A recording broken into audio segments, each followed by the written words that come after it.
Hello दोस्तों, स्वागत है आपका मेरे यूट्यूब चैनल में। दोस्तों आज हम बायोलॉजी से जुड़े टॉपिक वाइज बहुत ही ज़्यादा इंपॉर्टेंट क्वेश्चन करेंगे। तो फ्रेंड्स चलिए हम देखते हैं आज का हमारा टॉपिक क्या है। तो फ्रेंड्स आज का हमारा टॉपिक है जीवधारियों का वर्गीकरण। तो इससे जुड़े बहुत ही ज़्यादा जो भी इंपॉर्टेंट क्वेश्चन होंगे उसे हम सॉल्व करेंगे। तो देखिए फ्रेंड्स, पहला हमारा क्वेश्चन है जीव विज्ञान शब्द का प्रयोग सर्वप्रथम किसने किया था। तो दोस्तों ये लैमार्क एंड ट्रेविनर्स ने जीव विज्ञान शब्द का सर्वप्रथम प्रयोग किया था। ठीक है दोस्तों। सेकेंड हमारा क्वेश्चन है जीव विज्ञान का जनक या पिता किसे कहा जाता है। तो जीव विज्ञान का जनक या पिता अरस्तु को कहा जाता है। नेक्स्ट है जंतु विज्ञान के जनक किसे कहा जाता है। तो जंतु विज्ञान के जनक भी अरस्तु को कहा जाता है। ठीक है दोस्तों। नेक्स्ट हमारा क्वेश्चन है फोर्थ नंबर का, आधुनिक वर्गीकरण के पिता यानी कि फादर ऑफ मॉडर्न टेक्सोनॉमी किसे कहा जाता है। तो ये लीनियस को कहा जाता है। ठीक है दोस्तों, आप इसे ध्यान रखिएगा। नेक्स्ट हमारा क्वेश्चन है कार्लेनियस की पुस्तक का क्या नाम था। कार्लेनियस की बुक का क्या नाम था जिसने जीवधारियों को 2 भागों में बांटा था। तो फ्रेंड्स उनकी बुक का नाम था सिस्टमा नेचर। ठीक है फ्रेंड्स, आप इसे याद रखिएगा।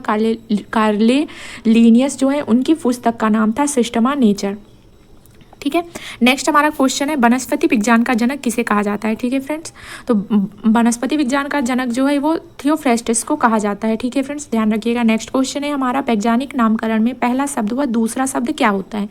तो फ्रेंड्स जो वैज्ञानिक नामकरण है उसमें हमारा पहला शब्द वंश का नाम होता है एंड सेकेंड शब्द जो होता है वो होता है जाति का नाम। नेक्स्ट क्वेश्चन की ओर बढ़ते हैं। तो नेक्स्ट हमारा 8 नंबर का क्वेश्चन है कि मधुमक्खियों का अध्ययन क्या कहलाता है। तो मधुमक्खियों का अध्ययन एपीकल्चर। नेक्स्ट है रेशम कीट पालन के अध्ययन को क्या कहते हैं। तो सेरिकल्चर कहते हैं। नेक्स्ट है मत्स्य पालन के अध्ययन को क्या कहते हैं। तो पीसीकल्चर कहते हैं। नेक्स्ट है कवकों के अध्ययन को क्या कहा जाता है। तो माइकोलॉजी कहा जाता है। नेक्स्ट है शैवालों के अध्ययन को क्या कहा जाता है। तो फाइकोलॉजी कहा जाता है। ठीक है फ्रेंड्स। नेक्स्ट है 13 नंबर का पुष्पों के अध्ययन को क्या कहते हैं। तो एंथोलॉजी कहा जाता है। ठीक है दोस्तों।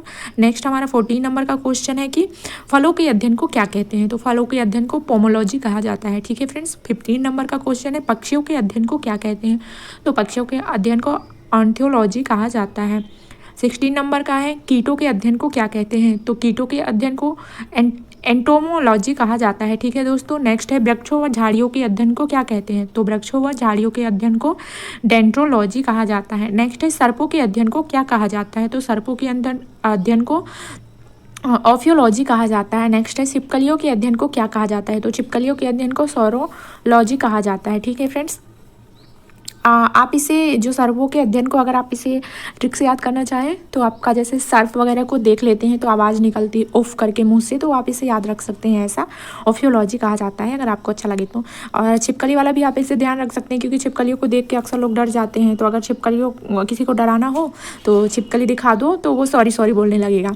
तो छिपकलियों के अध्ययन को सौरोलॉजी कहते हैं। ठीक है दोस्तों। नेक्स्ट हमारा बढ़ते हैं, कुछ प्रमुख वैज्ञानिक नाम देख लेते हैं 20 नंबर पे। तो जैसे मनुष्य का वैज्ञानिक नाम होता है होमो सेपियंस, बिल्ली का वैज्ञानिक नाम फेलिस डोमेस्टिका, गाय का वैज्ञानिक नाम होता है बास इंडिगस, मेढक का वैज्ञानिक नाम होता है राना टिग्रिना, कुत्ता का वैज्ञानिक नाम होता है कैनिस फैमिलियस। ठीक है। मक्खी का वैज्ञानिक नाम होता है मस्का डोमेस्टिका। ठीक है दोस्तों। चलिए आगे बढ़ते हैं। आगे भी हमारा और है, जैसे कि हमारा आम हो गया। आम का वैज्ञानिक नाम मैंगीफेरा इंडिका। मटर का वैज्ञानिक नाम पीसम सत्ताईवस। ऐसे ही धान का वैज्ञानिक नाम हो गया ओराया सत्ताईवा। ठीक है दोस्तों। तो इस प्रकार से हमारे वैज्ञानिक नाम हो गए कुछ।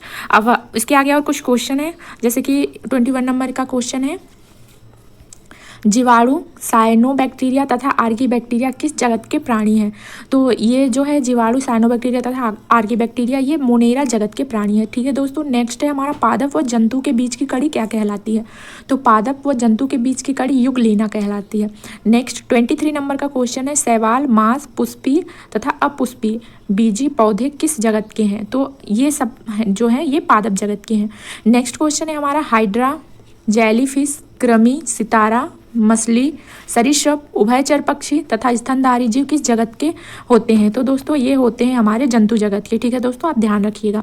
नेक्स्ट 25 नंबर का है वर्गीकरण की आधारभूत इकाई क्या होती है। तो वर्गीकरण की आधारभूत इकाई जो है वो जाति होती है।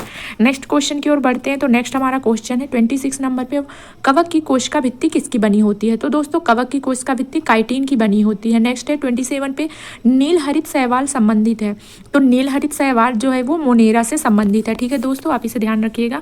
नेक्स्ट हमारा क्वेश्चन है 28 नंबर का हमारा क्वेश्चन है 28 नंबर का, एक कोशिकीय जीव किसके अंतर्गत है?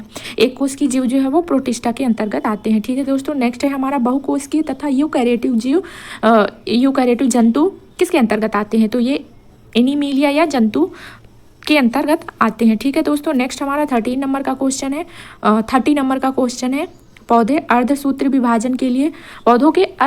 विभाजन के लिए उपयुक्त भाग कौन सा होता है? तो परागकोश होता है। ठीक है फ्रेंड्स, आगे बढ़ते हैं। आलू एक प्रकार का है, तो आलू दोस्तों एक प्रकार का क्या है? तो आलू कंद है। ठीक है, ध्यान रखिएगा आप इसे। नेक्स्ट क्वेश्चन है हमारा 32 नंबर का, अफीम का वनस्पतिक नाम क्या है? तो दोस्तों अफीम का जो वनस्पतिक नाम है वो है एम्बालिका ऑफिसिनोलिस। ठीक है दोस्तों, नेक्स्ट है हमारा 33 नंबर का क्वेश्चन, थैलोफाइटा वर्ग के पौधे होते हैं, थैलोफाइटा वर्ग के पौधे क्या होते हैं? तो ये मुख्यतः जलीय होते हैं। ठीक है, नेक्स्ट है हमारा जंतु जगत का सबसे बड़ा संघ कौन सा है? तो जंतु जगत का सबसे बड़ा संघ आर्थ्रोपोडा होता है, इंपॉर्टेंट रहेगा। नेक्स्ट क्वेश्चन है ऑक्टोपस किस संघ का जंतु है? तो ऑक्टोपस जो होता है वो मोलस्क का संघ का जंतु होता है। तो ये हमारा लास्ट क्वेश्चन था। तो फ्रेंड्स, अगर वीडियो अच्छा लगा हो तो वीडियो को लाइक करें, शेयर करें एंड चैनल को सब्सक्राइब करना ना भूलें।